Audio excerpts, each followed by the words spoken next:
Eduardo, j'ai collaboré sur le programme OBEC, donc Objectif Énergie Carbone. Donc, c'était pour utiliser donc, ce référentiel et compléter un observatoire national. Et ensuite, on a également vérifié des études sur donc, trois régions. C'était sur Occitanie, PACA et Corse pour ce qui est d'Isuba avec un groupement d'autres entreprises. Et également, donc, je fais aussi des études donc, thermiques, donc de la simulation thermodynamique, du réglementaire et de l'accompagnement BDO et de différents calculs en ACV. Donc, ça peut être du plus C-, mais également avec la méthode ECAIR. Ok, merci Clotilde. Donc, moi, je suis Eduardo Serodio, je suis ingénieur aussi énergéticien chez Isuba Energy. Et donc là, je m'occupe depuis les dernières années là, de justement ces missions autour de l'ACV qu'on a eu donc, dans le cadre du programme OBEC pour l'ADEME. Et puis également la participation aux travaux préparatoires sur l'Aéro 2020. Voilà, donc Isuba Energy a participé dans le cadre des groupes d'expertise. On est aussi invité au groupe de concertation.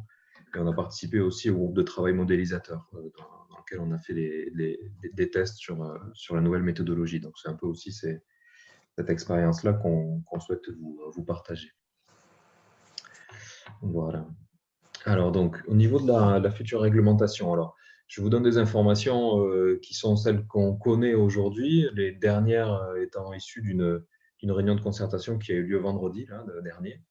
Donc, il y a parfois des choses que je dirais encore au conditionnel. Voilà. Donc, si on fait un petit retour sur l'année 2019, elle a été consacrée à des travaux d'expertise et de concertation plutôt sur la méthode, c'est-à-dire les évolutions de la méthode énergie et puis quelle méthode retenir pour l'évaluation carbone en lien avec ce qui avait été fait pendant la phase d'expérimentation plus et moins. Donc voilà, il y a eu des groupes d'expertise, des groupes de concertation, enfin, il y a eu pas mal de travail qui a été fait. Et tout ça, ça aboutit à la production d'une note par l'équipe qui suit ça à la DHUP. Elle est publiée sur le site internet, là, on vous mettra le lien un petit peu après. Donc cette note a commencé à indiquer un certain nombre d'éléments de méthodologie et puis une liste d'indicateurs à tester. Alors donc sur la méthode, les choses étaient plutôt pas mal avancées, avec encore quelques incertitudes. Suite à ça, là, c'est un travail auquel on a participé. Donc, comme je disais, il y a eu tout un travail aussi de modélisation, donc avec un groupe modélisateur, un groupe applicateur, dont le travail a été de prendre cette nouvelle méthode et de l'appliquer à un certain nombre de bâtiments, voilà, plusieurs bâtiments, une dizaine de bâtiments par usage, en gros, un petit peu plus. Et donc, dans plein de configurations possibles pour voir un peu comment réagissaient les bâtiments et qu'est-ce que ça donnait en termes de résultats énergie, carbone, confort d'été et en termes d'impact économique également. Donc tout ça, ça a alimenté une deuxième phase de concertation ensuite qui a eu lieu pendant l'été, là, donc avec une dernière réunion un peu de conclusion donc, qui était ce vendredi dernier, où l'objectif c'est de finaliser les choix de méthodes, finaliser les choix d'indicateurs. Et donc, le travail du groupe applicateur va aussi permettre d'alimenter la réflexion sur les niveaux d'exigence. Voilà. Donc, les niveaux d'exigence, c'est un peu la dernière chose qu'on ne connaît pas. Donc, où vont être placés les curseurs en termes d'énergie, carbone, confort d'été. Ça, c'est un peu les dernières choses qu'on ne sait pas. Mais sur la méthode et les indicateurs, maintenant, ça commence à être plutôt, ça commence à bien s'éclaircir. Voilà. Donc, la suite du programme, c'est quoi ? Il y a eu donc des documents, donc c'est les projets de méthode qui ont été publiés. Là, on vous a mis le lien là, donc on vous enverra bien sûr la présentation à l'issue du webinaire. Donc vous aurez le lien pour pouvoir consulter si vous le souhaitez les documents de méthode. Donc il y a une méthode détaillée, une méthode un peu plus simplifiée. Il y a les nouvelles données météo, il y a les nouveaux scénarios d'usage. Enfin, il y a plein de choses qui ont été publiées. Vous pourrez aller regarder. Et donc, la suite du travail, ça va être donc pour les pouvoirs publics donc de prendre les choix, faire les décisions, les arbitrages sur les niveaux, de rédiger donc les arrêtés, décrets et arrêtés. Et a priori, ils ont parlé d'une publication qui serait le premier semestre 2021 pour une entrée en vigueur du coup de la réglementation plutôt à l'été. Donc, publication des textes au premier trimestre. Donc, ce sera vraiment plutôt assez tôt dans l'année et une entrée en vigueur à l'été. Cette entrée en vigueur concernera pour l'instant les usages qui sont écrits en bas du texte, là, maison individuelle, logement collectif, bureau et enseignement primaire et secondaire. Et il y a Les autres usages tertiaires arriveront par la suite, quoi, avec un décalage de 6 mois à 1 an. Voilà pour cette notion de calendrier. Donc ensuite, on va regarder les évolutions par rapport à la RT 2012 ou par rapport à l'expérimentation plus et moins, donc sur les 3 grands thèmes, hein, énergie, carbone et confort d'été. Donc pour commencer sur l'énergie, alors les usages, le périmètre de l'évaluation énergétique d'abord. Pour ce qui concerne les usages non réglementaires, les usages mobiliers de l'énergie sont finalement non pris en compte. Tout ce qui va être appareillage électroménager ou ordinateur, etc.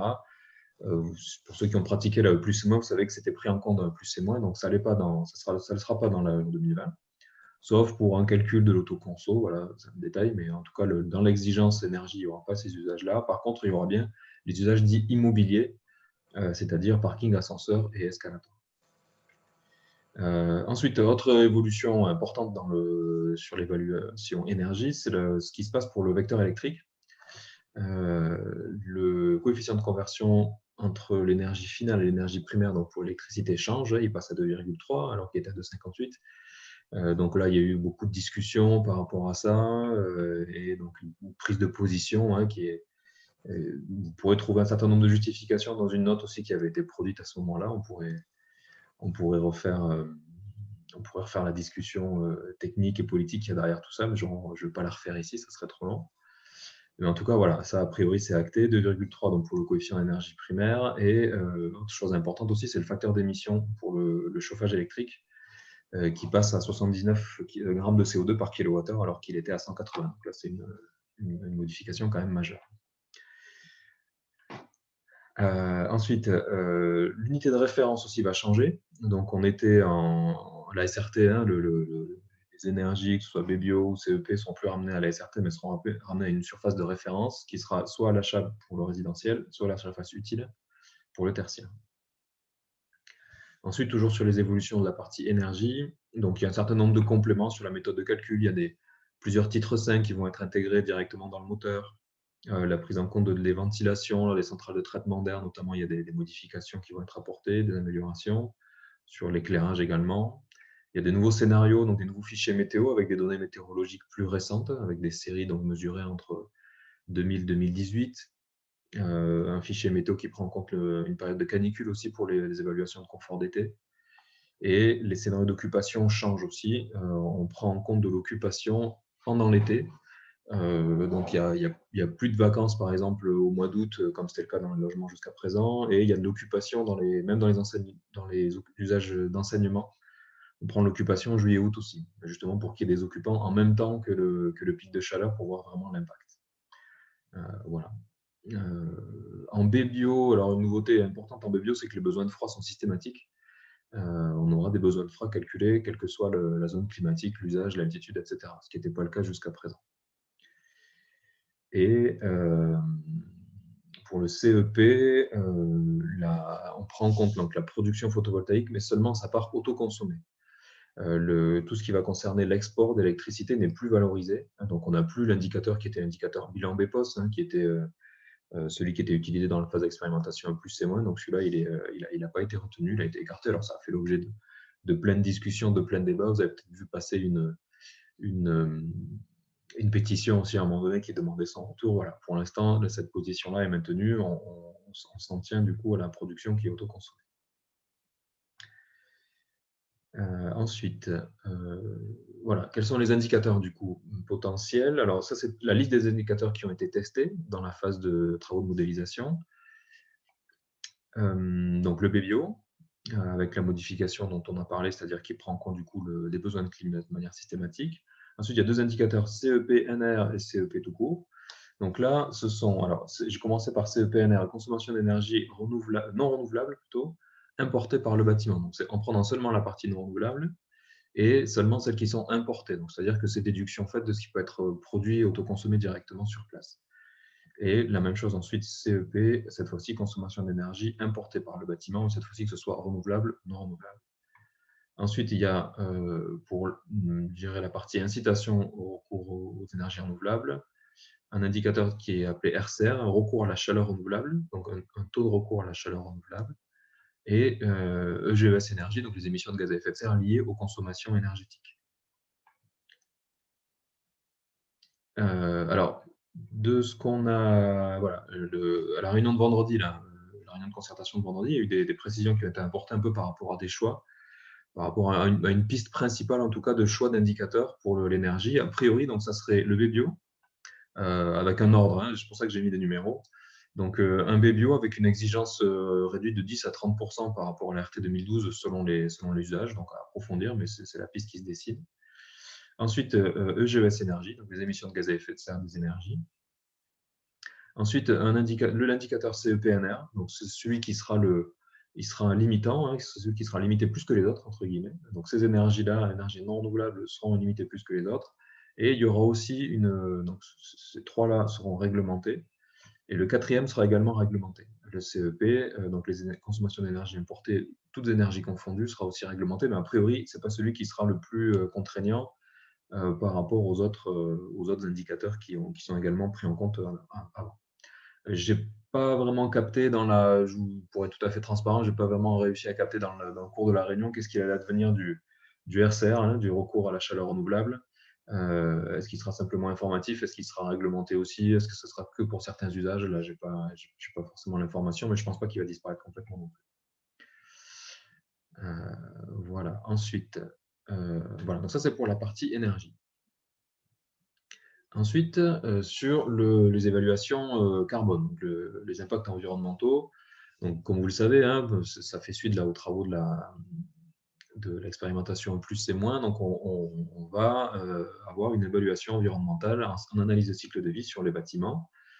Donc, voilà, on va vraiment regarder les impacts sur toutes les phases. Alors, je vous ai mis une petite image là, du cycle de vie d'un bâtiment. Dans la pratique, du coup, ça va se passer. Donc, le cycle de vie est découpé en plusieurs phases, et puis ensuite, le bâtiment voit les contributions de différents contributeurs étudiés de manière séparée. Donc, on découpe comme ça en phases et en contributeurs. Donc, les phases, c'est la phase de production, hein, quand on va fabriquer les matériaux, les équipements, donc plutôt en usine.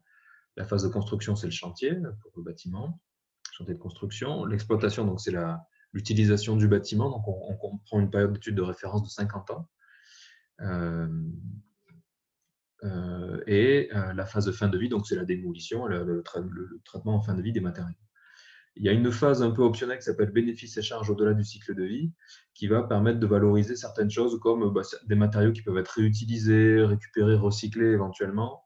Voilà, s'il y a un bénéfice, hein, le fait de recycler une menuiserie, par exemple, ça va éviter de fabriquer une nouvelle menuiserie, donc on peut bénéficier un peu de cet impact évité dans l'évaluation aussi. Donc ça, c'est pris en compte.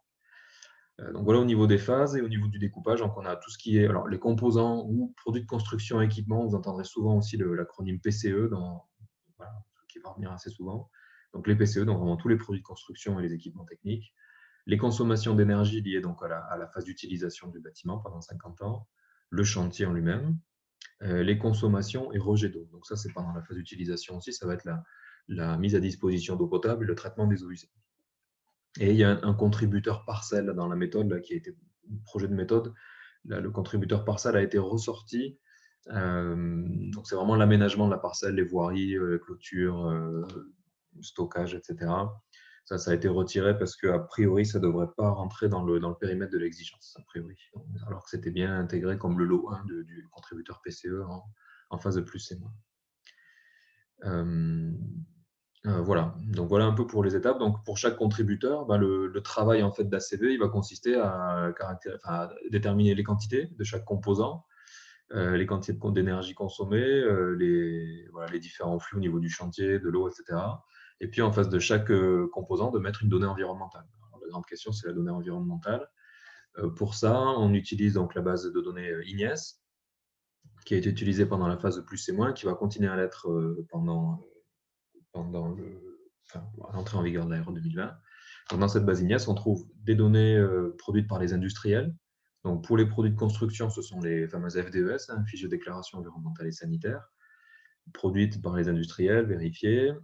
Et pour les équipements techniques, alors ce sont des PEP, profils environnementaux de produits, qui sont également qui sont regroupés dans une base un peu à part au départ, et puis qui est en fait fusionnée et qui est disponible aussi dans la base IGNES. Donc ça, c'est quand les industriels ont produit déjà des données. Et comme bien sûr tous ne l'ont pas encore fait, dans les trous de la base, du coup, on utilise des données par défaut qui sont nommées donc DED, données environnementales par défaut. Ce sont des données qui sont plutôt génériques, du coup, qui sont produites par le CSTB sur commande du ministère et qui permettent du coup de couvrir, enfin de décrire, de modéliser l'ensemble des matériaux qui existent dans un bâtiment, même si l'industriel en question n'a pas encore produit. Alors, la caractéristique de ces données-là, bien sûr, par défaut, c'est qu'elles sont pénalisantes. Il y a un coefficient de pénalisation qui est appliqué justement pour inciter les industriels qui n'ont pas encore fait la démarche de produire la donnée à le faire.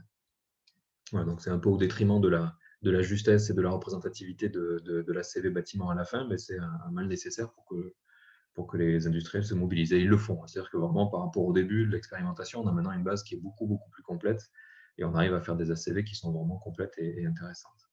Voilà. Autre chose aussi disponible dans la base INES, ce sont les données pour les énergies, les services, donc tout ce qui est eau, transport, etc., qui ont été regroupés aussi à cet endroit-là.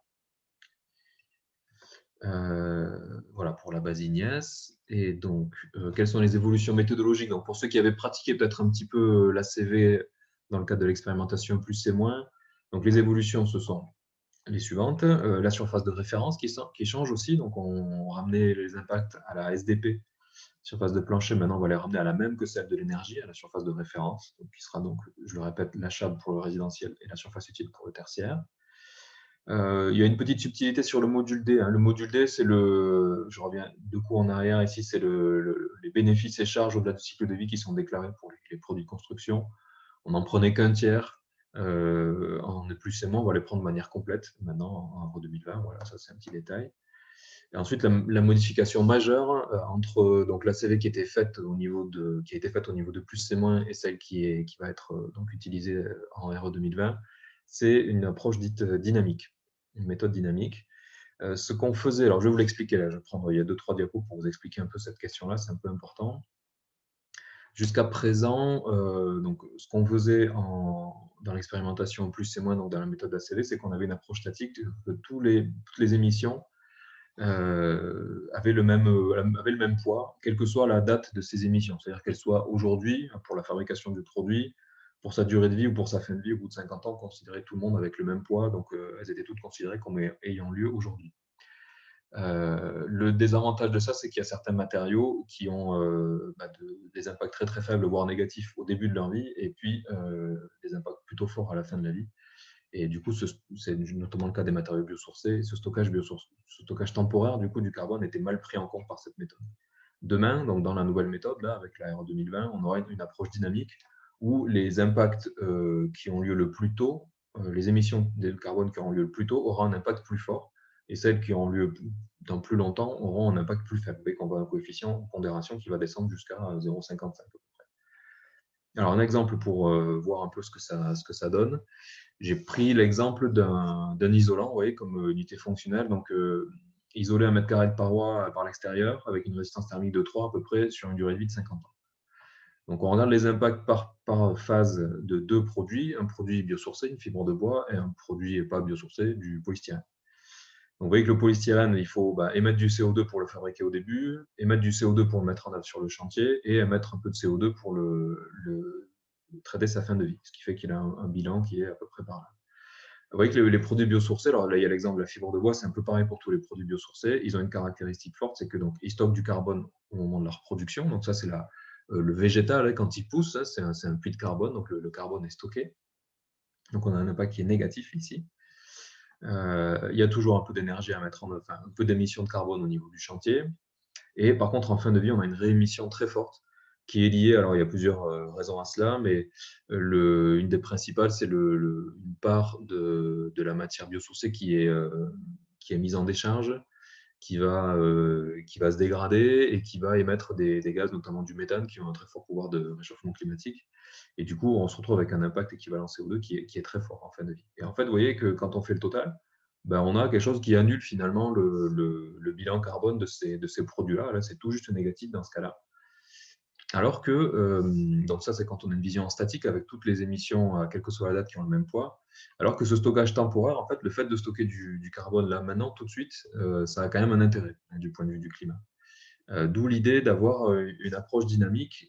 Et donc, quand on applique les coefficients de pondération que je vous ai montré tout à l'heure sur le petit graphique, Ben, vous voyez que ça change un peu la donne. Donc, la production ici est toujours identique, hein, coefficient 1, au niveau du chantier coefficient 1. Et en fin de vie, vous voyez, les deux, hein, ont été diminués de 45% à peu près. Ce qui fait qu'on voit on revoit apparaître un solde négatif pour mon matériau biosourcé, ce qui permet de vraiment valoriser ce stockage temporaire du carbone. Voilà. Donc, c'est la raison principale du choix de cette méthode dynamique, c'est de refaire apparaître en fait l'intérêt d'un stockage temporaire du carbone, qui est quand même une vertu de ces matériaux-là. Cette méthode-là dynamique s'applique en fait, ces coefficients ils vont s'appliquer indifféremment à tous les produits, qu'ils soient biosourcés ou pas d'ailleurs, hein. Donc le PSE a aussi sa fin de vie qui a été diminuée. Et ça répond à une exigence en fait législative aussi, hein. C'est-à-dire qu'il y a dans la loi Elan, hein, qui est une des lois, la dernière loi qui oriente un peu cette réglementation, était demandé explicitement de prendre en compte le stockage temporaire du carbone. Et c'est vrai que dans les résultats qu'on a eus dans la phase d'expérimentation plus c'est moins, les matériaux biosourcés, le bois, la construction bois, etc., c'est vrai que ça donnait des résultats qui n'étaient pas très flagrants, pas très bons par rapport à l'intérêt qu'on sait qu'ils peuvent avoir. Donc c'était vraiment lié à cette petite erreur un peu méthodologique. Alors, ça a fait grand débat aussi, hein. Vous imaginez bien que les industriels produits type béton, polystyrène et autres n'étaient pas forcément ravis de cette évolution-là, mais là, du coup, le ministère a bien indiqué que c'était un choix aussi important pour eux et qu'il fallait avoir ce petit bonus pour les filières biosourcées. Voilà. C'est plutôt, je trouve, moi, une bonne chose et qui a quand même un sens au niveau technique aussi, même si c'est peut-être scientifiquement moins appuyé que d'autres méthodes. Voilà, donc je vais avancer maintenant sur les indicateurs au niveau de la CV. Donc, il y avait plusieurs indicateurs qui ont été testés. Donc, les impacts globaux, les émissions de gaz à effet de serre totales, hein, donc le résultat de la CV sur tout le cycle de vie et tous les contributeurs, en méthode dynamique, bien sûr. On a testé également, donc c'était EGES, hein, celui qui était utilisé en plus, c'est moi aussi, sauf qu'il est en dynamique celui-là. EGES PCE, donc les émissions de gaz à effet de serre, mais seulement sur les produits de construction et équipement, toujours en dynamique, en retirant du coup la partie VRD, hein, donc l'aménagement de la parcelle. Il y a également un indicateur qui avait été testé, c'est le stockage carbone, donc la masse totale de carbone biogénique stockée dans le bâtiment. Donc, vous voyez, ça aussi, c'était une piste pour éventuellement pouvoir mettre l'accent à un moment donné sur les matériaux biosourcés. Autre indicateur, donc le EGES énergie, les émissions de gaz à effet de serre des énergies. Donc, celui-là, on l'a vu aussi dans les indicateurs énergie, finalement. Donc, on a vu qu'il a été retenu. Et un indicateur parcelle, donc ressortir du coup les impacts liés à l'aménagement de la parcelle. Donc, c'est une partie de ce qui était les PCE, en plus et moins. Voilà, qui a été ressorti aussi. Donc là, ce qu'on a vu du coup dans la réunion de vendredi, a priori, les choix se porteraient sur donc, une réglementation seulement de EGES PCE, donc émissions de gaz à effet de serre des produits de construction et équipements, hors parcelle, voilà, en méthode dynamique. Les émissions de gaz à effet de serre énergie sont réglementées aussi au titre des indicateurs énergie. Et par contre, les autres seraient a priori informatifs. Donc, les émissions de gaz à effet de serre globales, donc celles qui englobent en plus le chantier, l'eau deviendrait simplement indicatif. Pareil, le stockage carbone serait indicatif, au moins indicatif a priori. Et la parcelle, a priori, elle est en dehors aussi, donc elle devrait être indicative également. Voilà, donc ça, c'est un choix aussi fort de réglementer seulement la partie produits de construction et équipement. Ce qui a été indiqué aussi, c'est que au niveau des seuils, l'exigence qu'on porterait sur EGS-PCE, ça sera très probablement une exigence progressive. C'est-à-dire que dans un premier temps, il y aura un niveau carbone qui sera peut-être pas trop contraignant, et au bout de X années, je ne sais pas encore combien, un abaissement de ce seuil pour prendre en compte un progrès en fait, des filières, des matériaux par rapport à cette exigence carbone. Voilà. Donc voilà pour la partie carbone. Et en fait, la dernière partie, c'est l'énergie. Le confort d'été, excusez-moi, énergie, carbone, confort d'été. Donc, on a un nouvel indicateur de confort d'été. Hein, on ne parlera plus donc, de la TIC. Pour ceux qui s'étaient intéressés un peu à l'expérimentation, plus c'est moins, la DIES également, c'est un indicateur qui avait été testé, n'est pas retenu finalement. Et donc, le nouvel indicateur, ce sont des degrés heure. Ces degrés heure c'est un nombre d'heures de dépassement d'une limite de confort pondéré par l'amplitude de ce dépassement, par l'écart entre la température de confort et la température atteinte dans la pièce. La première chose à dire, c'est qu'il est basé sur une limite de confort qui prend en compte ce qu'on appelle le confort adaptatif. Donc avec une ligne, vous voyez ici, je vous l'ai représenté sur un petit graphique. où on voit que la température de limite, en fait, elle va de 28 à 30 degrés.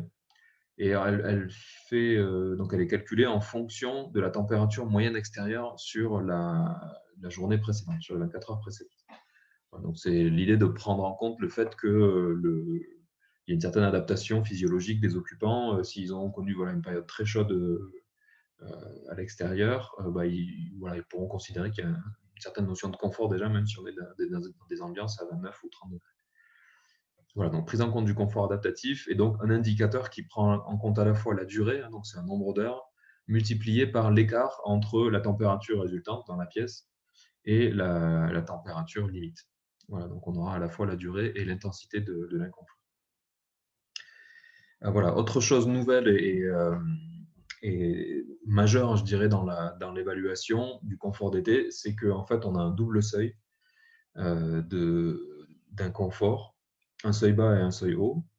Et alors, juste avant d'avoir parlé du seuil, on prend bien en compte, du coup, pour le calcul de cet indicateur confort d'été, une météo qui prend en compte une période caniculaire au mois d'août. Et comme je le dis tout à l'heure, il y a des occupants maintenant au mois d'août partout, que ce soit en logement ou en enseignement.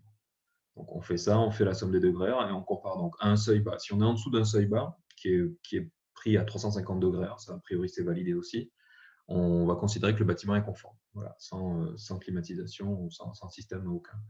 Il y a un seuil haut qui n'est pas encore défini, au-delà duquel on considérera que le bâtiment est forcément non conforme. Par contre, entre les deux seuils, on va avoir, en fait, on va considérer que le bâtiment n'est pas suffisamment confortable pour qu'il puisse être livré en l'état. Et donc, soit on va prendre en compte le fait que, on considère qu'il va y avoir un recours probable à la climatisation. Donc, si il n'y a pas d'autres dispositifs passifs d'amélioration du confort d'été qui sont retenus, il y en a plein qui sont disponibles maintenant dans la méthode. On peut mettre des ventilateurs plafonniers, on peut mettre du rafraîchissement adiabatique, du géocooling, de la ventilation nocturne, de la protection solaire, etc. Donc la première piste, a priori, ça serait plutôt ça, d'essayer quand même de repasser en dessous du seuil bas avec ces dispositifs-là. Sinon, il y aura l'ajout en fait d'une consommation forfaitaire qui va venir pénaliser le CEP par rapport à cet inconfort estival. En fait, on va considérer qu'il y a un risque de mise en place d'une climatisation et donc on va venir pénaliser le CEP. C'était, pour ceux qui avaient suivi un peu peut-être les épisodes précédents, c'est ce qu'on a appelé la clim fictive à un moment donné. Donc, il y avait prise en compte d'un calcul de clim fictive. Là, ça a été remplacé par un forfait. Ça revient un petit peu au même, c'est des valeurs un petit peu plus basses. Mais donc, ça va vous pénaliser votre CEP. Voilà, donc il faudra que vous soyez quand même conforme au CEP malgré cette pénalisation si vous n'êtes pas bon au confort d'été. Voilà, donc il y aura le choix, soit à faire un effort sur les autres postes de consommation pour être conforme au CEP quand même, soit si on n'y arrive pas, revenir sur l'évaluation au confort et puis essayer d'améliorer le confort par des moyens autres que par des moyens passifs ou à haute performance. Voilà, donc ça va dire qu'on va faire d'abord le calcul confort d'été et après le BBO et le CEP dans l'ordre. Voilà, ça c'est une modification assez importante. Voilà, donc ça c'était pour j'en ai terminé pour ces évolutions réglementaires.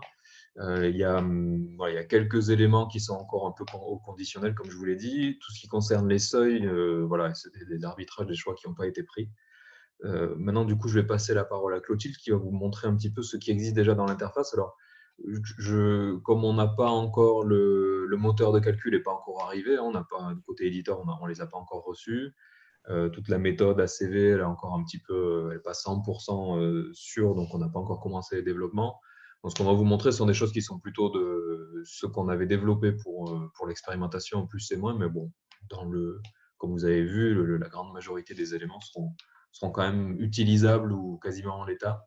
Donc, vous devriez quand même retrouver vos petits. Pour ceux qui avaient déjà pratiqué, ce ne sera pas du nouveau, mais pour les autres, vous allez voir un petit peu à quoi ça ressemble. Voilà, Clotilde, je te laisse la parole.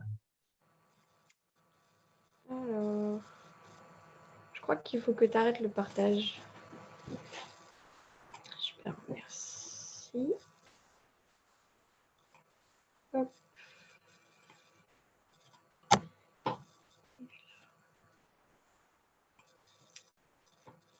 Et je pas juste ça. C'est bon?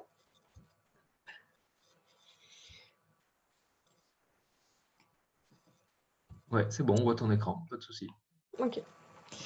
Donc pour ce qui est de Pléiades, donc comme on voyait là l'organigramme des modules de Pléiades, donc l'intérêt de notre logiciel, c'est que vous allez pouvoir utiliser une seule modélisation pour réaliser donc, les calculs en énergie et en carbone. Donc, première étape, je vais vous présenter les modélisations spécifiques à l'énergie pour la RE 2020. Donc là, je vais aller voir dans l'onglet RT 2012. Donc, sur un projet qui a déjà été complété. Donc là, ici, on a notre arborescence, donc le projet, une maison individuelle, donc la zone et le groupe. Donc là, on a déjà donc, tous les systèmes qui sont complétés. Et je vais ajouter donc, au niveau projet un parking. Donc là, je peux préciser si le type de ce parking ou s'il est intérieur ou extérieur. Et donc le nombre de places de ce parking. Et ensuite, je peux aller donc, préciser des éléments sur les horaires d'ouverture et les puissances et la gestion de l'éclairage. Et autre élément donc, spécifique au calcul RE 2020, c'est au niveau du bâtiment. Donc, on peut rajouter des ascenseurs.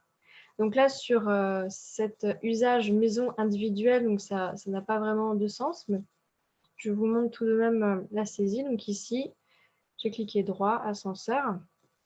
Donc je peux préciser donc, le nombre d'ascenseurs identiques, sa course, etc. Et surtout, donc, aller ici cocher donc, les zones desservies par cet ascenseur. À savoir que voilà, les consommations de cet ascenseur dépendent justement de l'usage des zones desservies. Bon, je vais l'enlever, cet ascenseur. Hop. Et donc ça va aller donc, constituer les consommations en usage immobilier. Donc voilà pour la partie énergie. Donc on a aussi des objets spécifiques au confort d'été donc, qui se trouvent au niveau groupe. Donc ici, je vous montre, il y a le brasseur d'air notamment. Et sinon, je vais ici donc, passer sur la grande évolution, on va dire, pour nous thermiciens. Donc c'est le calcul en carbone. Donc pour ça, je vais aller préparer ma bibliothèque de parois, de composition. Donc tout d'abord, je vais ouvrir un jeu de caractéristiques prédéfini. Hop. Et aller donc dans ma bibliothèque de projet. Je vais un peu vite. Donc ici, regardez les compositions. Donc on peut en fait, dès le niveau matériaux et éléments ici, lier vos objets thermiques à des fiches en ACV. Donc ici, vous voyez, j'ai déjà complété ces liens. Donc je peux le faire pour les matériaux, je peux le faire également pour les éléments. Donc c'est quand même plus simple pour les éléments, parce qu'on a une épaisseur déjà fixe. Également, donc, ensuite, au niveau des compositions, ici, donc on a l'onglet en ACV ici, hop. Et donc, je vais vous montrer comment on lit ces fiches-là. Donc, hop, je double-clique sur mon mur. Donc, il est composé d'une BMI et d'une plaque en plaque-au-plâtre. Donc là, on a ces caractéristiques thermiques. Et donc, je vais dans l'onglet ACV ici pour aller préciser la correspondance. Donc là, quand je clique ici, dans la cellule correspondance, j'ouvre la base Ignes. Ici, je me retrouve sur la base Ignes. Donc ici, il y a les produits de construction et ici, tout ce qui est équipement. Et donc là, je vais chercher dans mon arborescence donc les éléments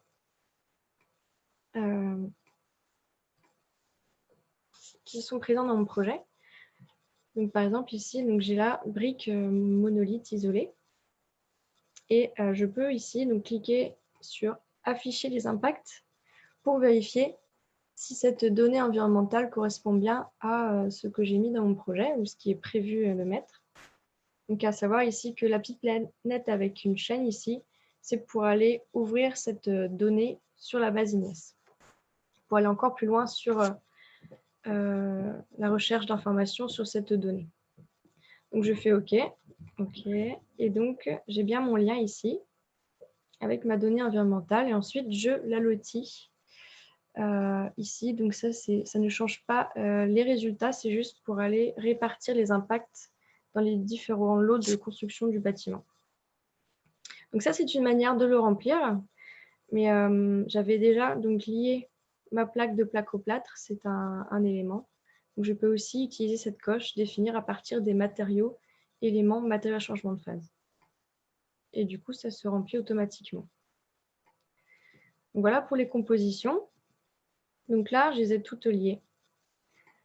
Je peux aussi lier les états de surface.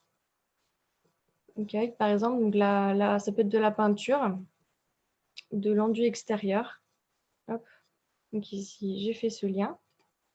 Donc, il existe également pour les menuiseries, donc, que je vous montre ici. Et enfin, donc, le dernier objet qu'on peut lier en ACV, donc ça va être les protections solaires.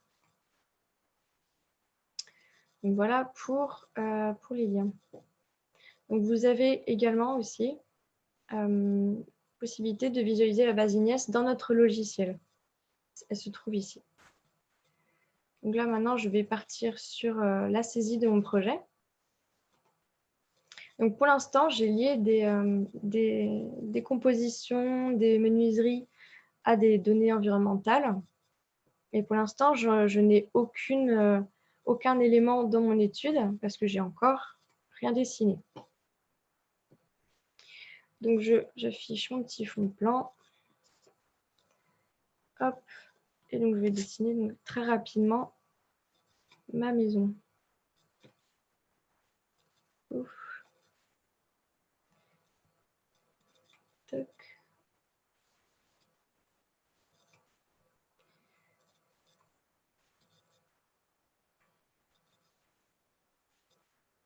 C'est très grossier. Hop, et la cuisine. Ensuite, je peux donc rajouter des portes et des fenêtres. Hop. Ensuite, à ne pas oublier, donc il faut ensuite que j'aille zoner donc ce dessin. Donc là, j'ai dans la feuille RT12. Et je mets donc toutes les pièces de la cuisine dans le groupe et le garage en zone tampon. Et donc de cette manière, j'ai complété ici donc, ma synthèse des éléments en ACV de mon projet. Donc ici, on voit donc chaque composant présent dans chaque composition avec donc leur quantité, leur allotissement et la fiche qui leur est associée. Donc je vais aller maintenant dans l'onglet en ACV, c'est moi. Donc, qui est déjà du coup un peu complété de par donc, mon dessin. Donc là, on a notre enveloppe thermique. Et donc pour ceux qui ont un petit peu pratiqué l'ACV, on sait que ce n'est pas suffisant pour réaliser une ACV complète. Donc là, par exemple, je vous montre comment rajouter des éléments complémentaires. Donc par exemple, ici, les fondations. Donc je vais aller cliquer droit sur le sous-lot 2.1 fondation, ajouter un élément. Et là, par exemple, je vais mettre des semelles. Et ensuite, donc, pour associer une fiche, donc c'est ici que je vais cliquer. Hop, sélectionner une fiche et je vais aller chercher dans le dossier fondation en béton armé. Pourquoi pas ces semelles-là, donc données collectives. Hop, je donne sa quantité. Et voilà.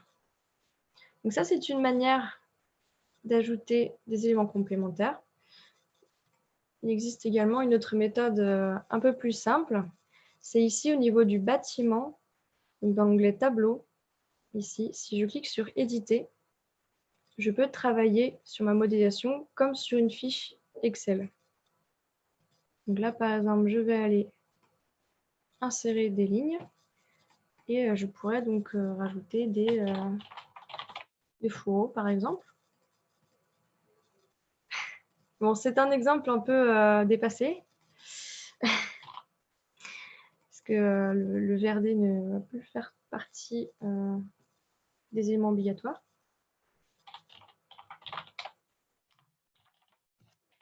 Donc là, je peux aller, par exemple, utiliser des mots-clés pour aller chercher des éléments de la base Ignace. Donc ça, c'est une autre manière de rajouter des éléments donc, de manière un peu plus rapide.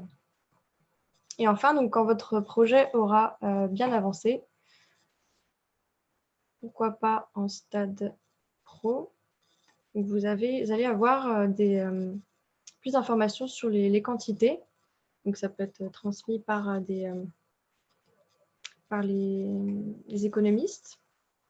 Donc ils peuvent vous donner cette information en format Excel. Et donc vous n'avez plus qu'à rajouter ces éléments dans cette grille. Donc là, j'ai déjà associé mes éléments et alloté mes éléments à ce que l'économiste a pu me donner comme information. Et ensuite, je n'ai plus qu'à aller valider ici. Donc là, je vous montre également ici, on a une colonne qui s'appelle commentaires. Donc là, c'est très pratique pour pouvoir détailler des choix de fiches ou se rappeler de certaines quantités. Ensuite, je fais OK et donc l'import a bien fonctionné. On voit ici tous les éléments qui ont été rajoutés. Ici, mon étude qui est un peu plus complète.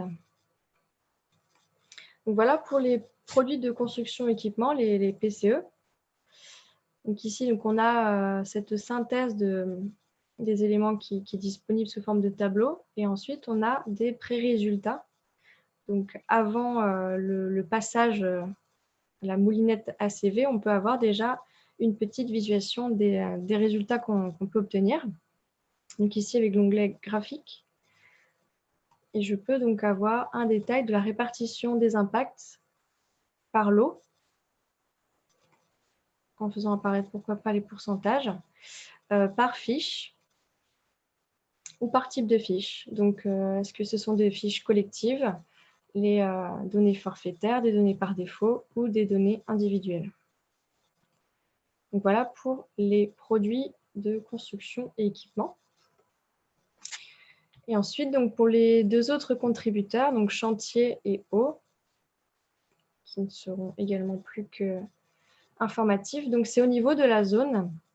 Donc on va aller préciser des informations sur le chantier et sur la consommation en eau, qui est liée donc directement à l'usage et au nombre d'occupants dans la zone. Donc ensuite, on spécifie si on est sur l'assainissement collectif ou individuel. Et on peut aller donc également aussi valoriser des produits économes en eau. Donc voilà pour ce qui est de ces modélisations. Donc ensuite, on n'a plus qu'à aller lancer notre calcul. Et donc, voici pour ma maison individuelle. Donc, pour ce qui est du résultat en énergie, donc, là, on a le résultat du bilan BPOS. Hein, donc, ça, c'est un calcul qu'on continue de faire avant d'avoir la nouvelle méthode de calcul pour la RE 2020. Et donc, ici, donc, on a déjà des petits résultats. Donc, le niveau en CEP non renouvelable ici. La consommation liée aux usages immobiliers, précisé ici, et le taux d'autoconsommation. Donc là, il n'y a pas de production énergétique. Et également sur le calcul du confort pour l'été, donc on a un calcul qui est ancien, donc c'est la DIES. Mais dans cette DIES, on peut déjà voir ici le nombre de degrés heure non pondéré ici, qui correspondra donc à l'indicateur qui est retenu. Donc là, je suis à 26,3 degrés heure. Donc voilà pour la partie énergie. Ensuite, pour ce qui est des résultats en carbone, donc ici, donc, le détail donc, de la performance de mon bâtiment, donc E3 et C1. donc au niveau des émissions de gaz à effet de serre globales, donc avec les 4 contributeurs. Et ici, donc on a l'indicateur qui est du coup confirmé, qu'on va garder, donc c'est les produits de construction et équipements. Donc avec une synthèse de mes résultats, donc avec d'autres indicateurs également environnementaux que le potentiel de réchauffement climatique qu'on voit ici. Et ensuite, donc, on peut aller analyser nos résultats. Donc ici, avec pourquoi pas le graphique d'ensemble.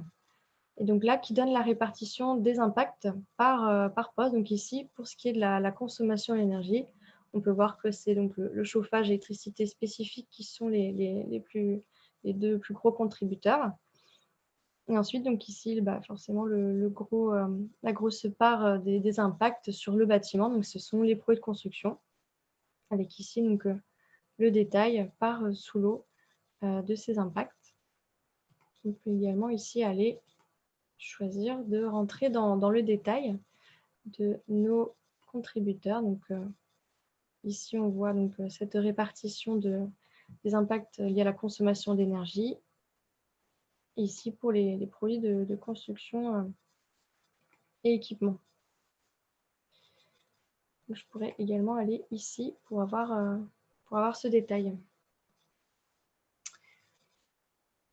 Donc voilà, je pense que j'ai que j'ai présenté les grandes lignes. Donc n'hésitez pas si vous avez des questions. Merci Clotilde pour la démo.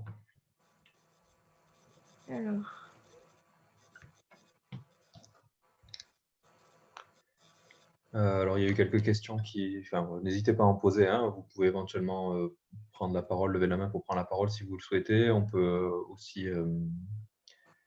prendre les questions du coup sur le chat si vous en avez.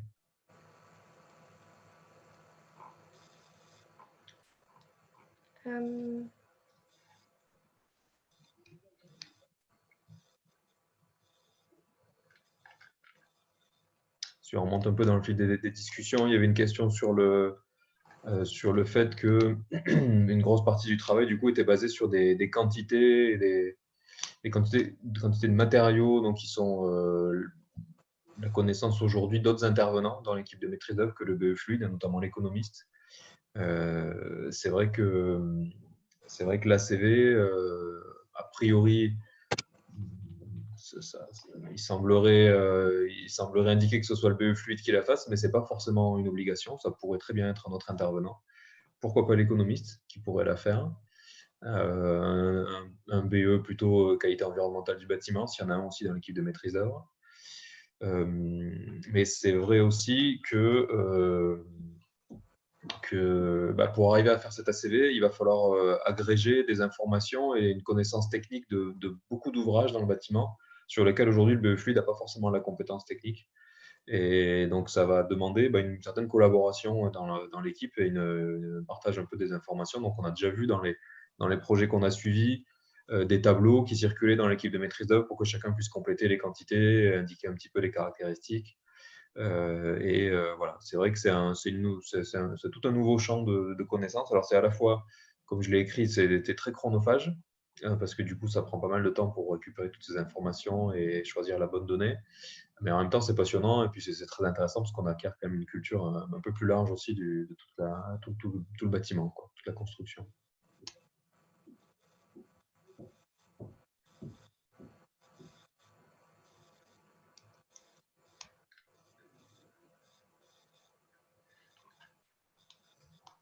Une question auquel je n'ai pas répondu, donc qui a été posée il y a un bon moment. Je ne sais pas si tu as répondu après, c'est savez-vous si un coefficient moyen de conversion Shone-Shab a été pris en compte? Non, je ne crois pas. Mm. J'en ai pas connaissance.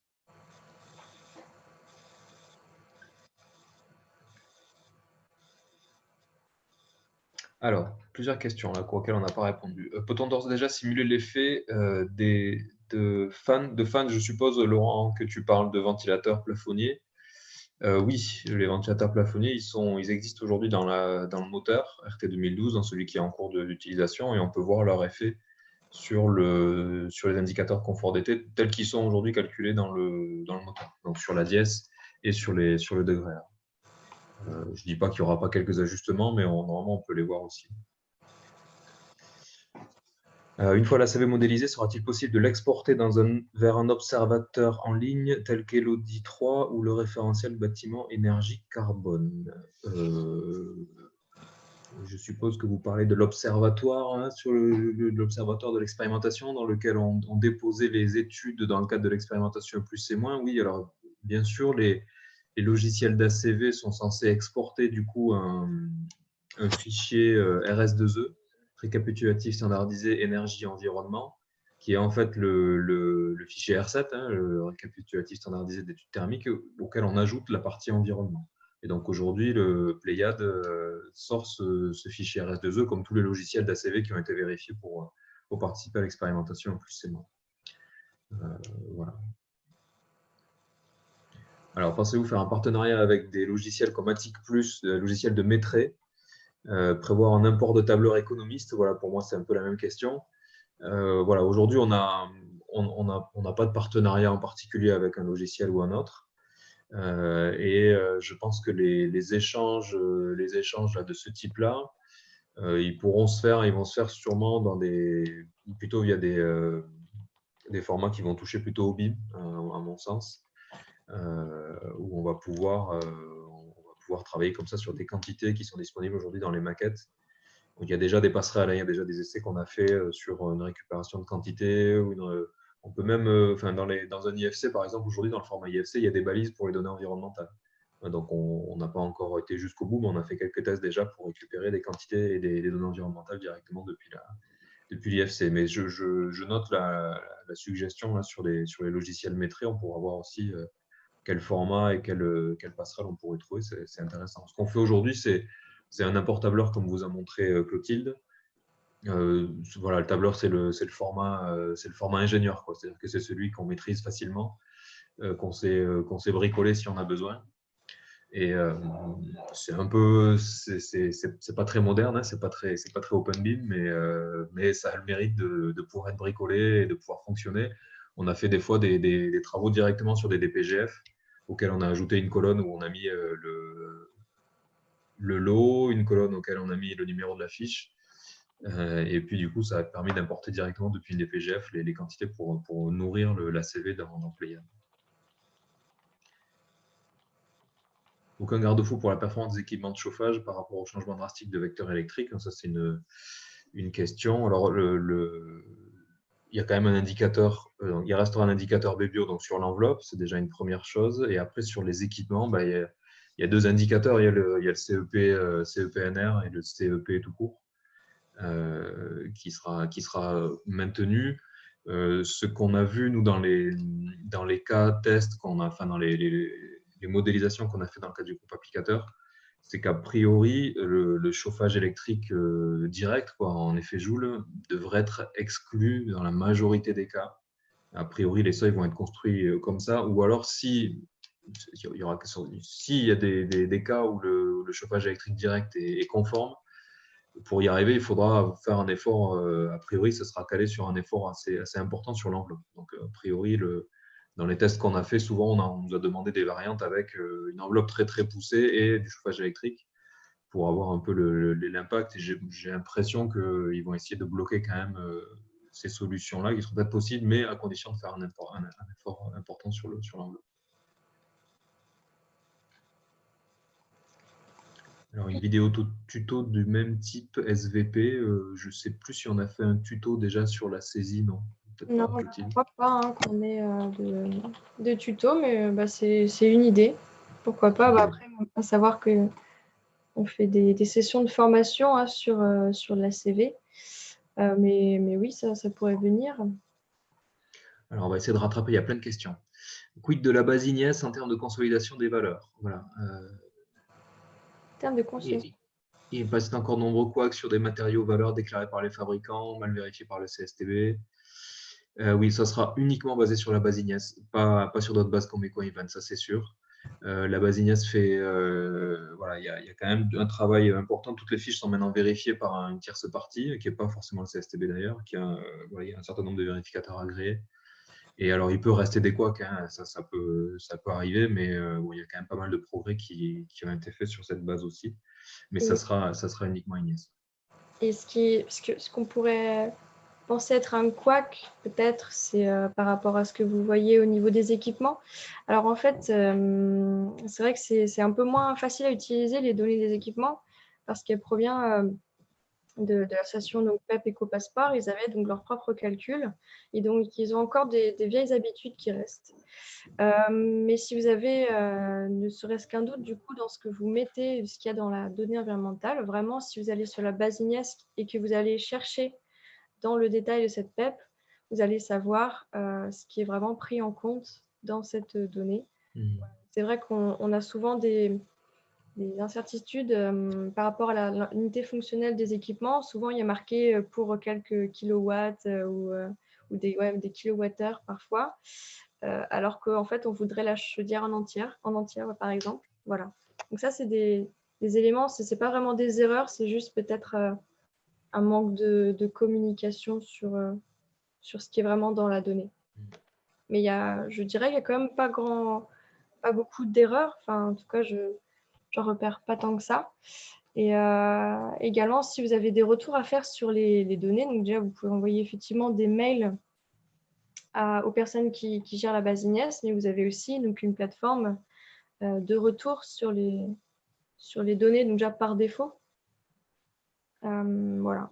Et ensuite, vous avez même les contacts des personnes responsables de la CV dans chaque FDES. Allez, je continue dans la liste, je vois qu'il y a plein de messages. Alors, les supports pour la CV pourraient être les DPGF des différents lots en phase pro, oui, c'est généralement, enfin aujourd'hui dans les projets qui sont en certification, généralement c'est quand on fait, enfin en certification plus et moins, on fait c'est le document de référence, quoi, le DPGF phase pro, voilà, sur lequel on va pouvoir, un certificateur fait aujourd'hui la vérification sur ces données-là pour l'étude conception. Des liens entre les outils saisie des économistes et la CV, bon, j'en ai parlé un tout petit peu, mais il n'y en a pas spécialement aujourd'hui, mais ça pourrait. Avez-vous une solution de partage de documents pour pouvoir travailler tous, BE économistes, sur un fichier commun? Alors oui, on n'en a pas nous chez Izuba, mais des solutions de partage, il en existe pas mal. Voilà, oui, des solutions gratuites type Google ou autre, des solutions plus ouvertes type Framasoft. Voilà, il y a plusieurs solutions. Je ne sais pas si c'est de ça que vous parlez.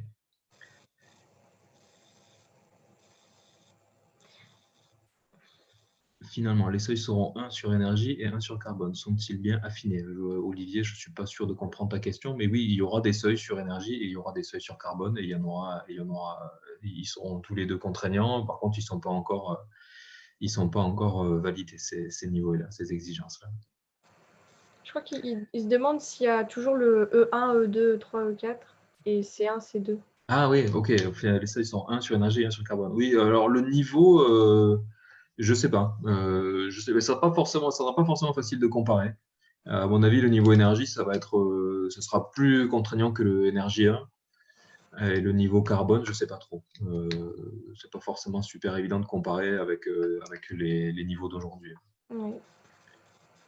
Je pense pas qu'il sera très exigeant au début. Le carbone, il va sûrement se renforcer. Enfin, il y aura une exigence progressive sur le carbone, donc ce sera quelque chose qui va se renforcer au fur et à mesure du temps. Est-ce qu'il y aura une obligation de recours aux ENR autre que les maisons individuelles de la RT 2012? Alors ça a été évoqué, notamment une obligation donc, via l'indicateur RCR, là, taux de recours à la chaleur renouvelable. Ça avait été évoqué que ça pourrait être obligatoire en logement collectif aussi. Mais voilà, comme je vous disais dans la réunion de vendredi dernier, là, dans la concertation, il n'y a pas trop eu de retour sur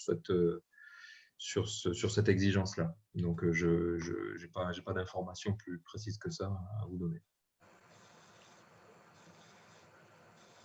Alors, comment faire avec les fiches Ignace dans le cadre de marché public où on ne peut pas donner de marque? Devra-t-on pénaliser avec les fiches par défaut? Alors voilà, la règle d'usage, normalement, c'est on peut utiliser une fiche spécifique, une fiche d'un fabricant, Seulement si c'est ce fabricant-là qui est effectivement mis en œuvre. Donc, il y aura une ACV finale en fait, à la réception qui devra être rebouclée, revalidée en fonction des produits qui auront été mis en œuvre. Et c'est celle-là qui fera foi. Alors, c'est sûr que quand vous allez vous engager quand vous allez engager la conception sur un niveau, sur une conformité d'ailleurs, au moment de la phase pro, par exemple, ou en conception, c'est vrai qu'on ne saura pas encore les produits et on sera obligé de prendre des données par défaut. Alors, il y a plein de produits pour lesquels on peut quand même prendre des fiches collectives qui couvrent quand même une large part du marché, mais il restera quand même des incertitudes. Et en marché public, alors on a quand même un peu de latitude, c'est-à-dire on peut pas imposer forcément une marque et un produit, ça c'est pas possible. On peut demander un niveau carbone, ça peut être un critère technique de choix d'une offre, hein, comme on demanderait un rendement d'une chaudière ou la résistance thermique d'un isolant. Donc l'impact carbone limite peut être demandé. Le fait de produire une FDES peut être demandé aussi pour le produit qui va être fourni. Ça peut être demandé. Et ça peut l'être dans la mesure où on respecte les règles habituelles des marchés publics, c'est-à-dire que il ne faut pas que ça ne. S'il y a un seul produit qui répond aux critères carbone que vous avez mis ou un seul produit qui a une FDES, du coup, là, vous faussez la concurrence. Enfin, voilà, il y a un certain nombre de règles à respecter. Il faut aussi que ce soit en rapport avec l'objet du marché. Alors, bon, là, en phase d'expérimentation, c'était le fait par exemple, pour les marchés publics, de se baser sur l'obligation de performance énergétique et environnementale, d'exemplarité énergétique et environnementale pour les marchés publics. À partir du moment où ça sera réglementaire, ça sera voilà, le simple fait de faire un bâtiment réglementaire, ça donnera le cadre juridique pour demander ce genre d'éléments. Donc ça, c'est des choses qu'on a regardé un peu aussi dans la phase d'expérimentation. On avait vu des juristes par rapport à ça. Enfin, on a eu des retours un peu d'expérience de juristes. Et il y a un certain nombre de documents aussi qu'on pourrait vous partager éventuellement. C'est vrai qu'on a fait une petite base de données aussi dans le cadre de notre mission là au BEC. On pourrait vous donner des sources un peu. Il y a notamment un guide là qui avait été fait par nos confrères là en Pays de la Loire, qui est très intéressant. On vous mettra le lien dans le mail qu'on vous enverra ensuite au webinaire, ou peut-être on peut le mettre dans la zone de chat. Ouais, là, déjà, j'ai mis le lien donc, du site internet qui a été fait pour le programme OBEC. Et donc, dessus, donc, il y a toutes les ressources qu'on a réunies. Donc, déjà sur les colloques qu'on a réalisés en Occitanie, mais également aussi sur des retours d'expérience qui ont été faits sur toute la France. Donc, par exemple, justement, le guide pédagogique qui a été réalisé par le CEREMA et Tribu Énergie dans le Pays de la Loire. Donc, celui-là est très intéressant. Donc, vous le trouverez sur ce lien Internet. Alors, voilà, je continue sur les questions, parce que je vois qu'on a pas mal de retard. Y aura-t-il une obligation de recours? Ah non, ça j'ai déjà dit. Les garde-fous RT 2012 seront-ils conservés, modifiés ou étoffés? Alors, a priori, donc, tout ce qui est obligation de moyens, il y avait un petit mot par rapport à ça aussi. A priori, ils seront conservés pour la plupart, peut-être certains renforcés. Alors, vous allez voir aussi que certains seront écrits de manière un peu différente, ou en tout cas seront associés à non plus seulement à une obligation de moyens, mais à une obligation aussi de résultats, c'est-à-dire à une écriture dite performantielle. C'est-à-dire qu'on va autoriser dans certains cas à remplacer l'obligation de moyens par une justification d'une performance équivalente. Ça, c'est une obligation aussi qui est liée à notamment la loi ESSOC, là, qui introduit un peu cette notion de performance et d'équivalent dans la justification pour pas contraindre en fait une méthode, une technologie, mais plutôt ouvrir la possibilité à des innovations ou des modes de preuve différents. Par exemple, sur l'éclairement naturel, les 1/6 là, de surface vitrée par rapport à la surface habitable, on pourra peut-être justifier ça par une étude d'éclairement naturel. Par exemple, si on est en dessous du 1/6. Ça, c'est des choses qui ont été évoquées. Il n'y a rien d'écrit encore complètement sûr par rapport à ça, mais c'est des choses qui sont évoquées. Date prévisionnelle pour la mise en fonction de notre logiciel avec l'Aéro 2020, non, je n'ai pas encore de date. On aimerait bien que ce soit le plus rapidement possible. On n'a pas le moteur encore. Donc, pour la partie énergie, en tout cas, on peut commencer à travailler un peu, mais pas plus. Et on le fera le plus vite possible, quoi. Dès qu'on a le moteur, mes collègues ont commencé déjà à décortiquer un petit peu. L'idée, c'est qu'on puisse vous le mettre à disposition le plus tôt possible pour que vous puissiez commencer à tester sur vos opérations et à le prendre en main.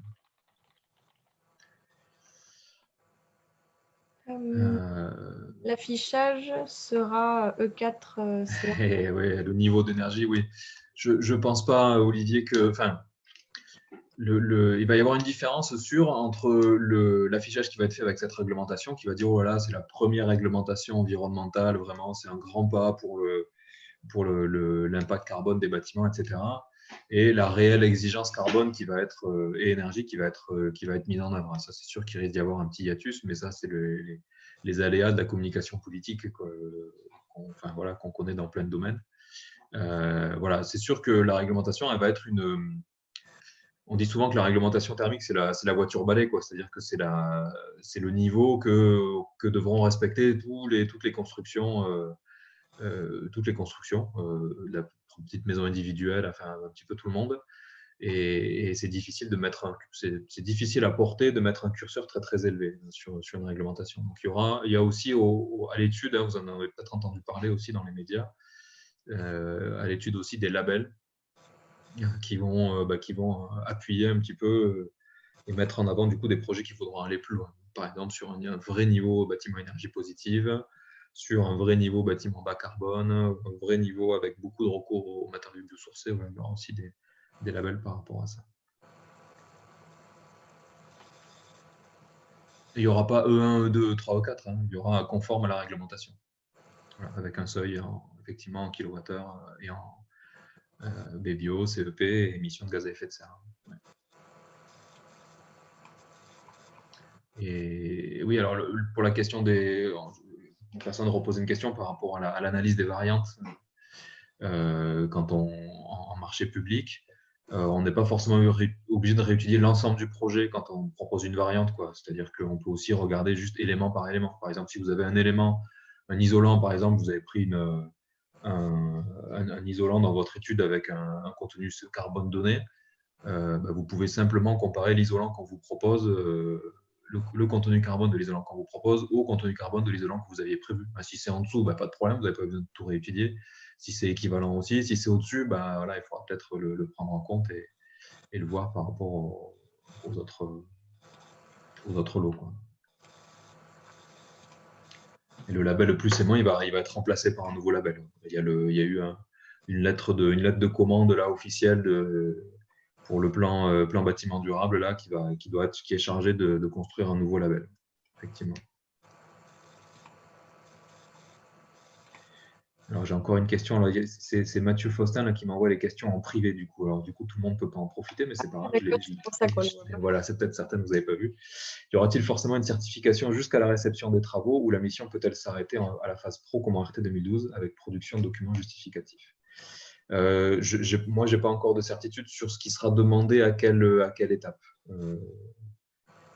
Mais a priori, là, ce que vous évoquez, c'est que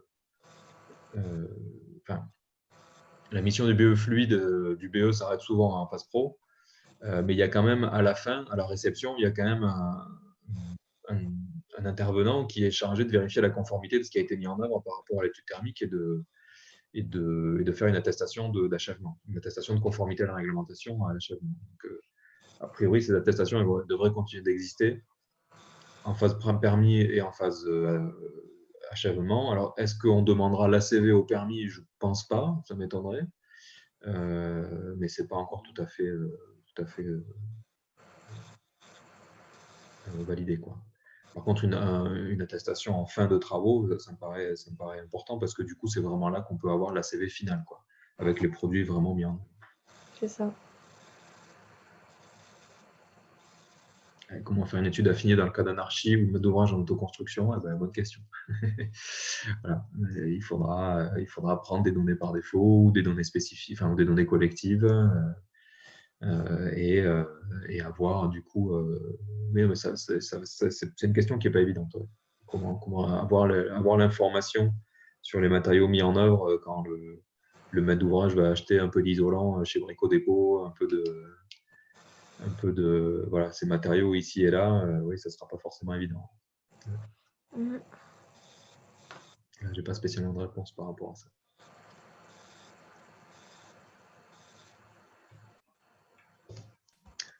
Voilà, bon, si vous n'avez pas d'autres questions, on a un petit peu dépassé le temps de fin, parce qu'il y avait pas mal de questions à la fin. Et si vous n'avez pas d'autres questions, on va pouvoir s'arrêter là. On vous fera passer, du coup, à l'issue du webinaire, on vous fera passer un mail avec la présentation là, en PDF, quelques liens là qu'on a évoqués. Normalement, on a enregistré aussi, donc on va mettre ça en ligne. Et puis, voilà, n'hésitez pas à vous tenir au courant. Nous, on vous tiendra au courant, bien sûr, des réceptions et dès que côté développement, on aura pu avancer un peu sur la mise à disposition d'un outil qui vous permettra de tester. On vous en fera part. Hein, tenez-vous au courant là, via les newsletters ou autres. Voilà. Merci à tous. Bonne fin de journée, bon appétit et à bientôt.